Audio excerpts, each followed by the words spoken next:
The challenge many do-it-yourselfers face is how to securely mount something to a masonry surface, whether it's brick or concrete. So I'm going to show you 3 fasteners that work really well in any masonry surface.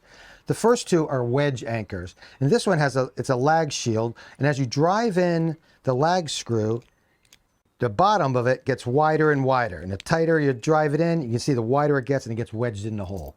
This sleeve anchor works similarly, where you drill a hole, drive it in, and as you tighten the nut with a wrench, this bottom piece gets driven up, and again, it gets wider and wider and gets wedged in the hole. That's why they're called wedge anchors.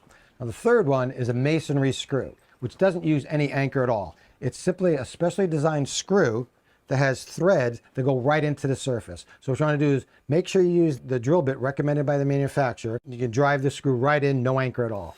Now whenever you're using a masonry anchor of any sort or screw, make sure you drill the hole about 1/4 inch deeper so that the screw or the anchor doesn't bottom out, and also blow out the dust before you put in the anchor or the screw. Otherwise it won't bite in as tightly.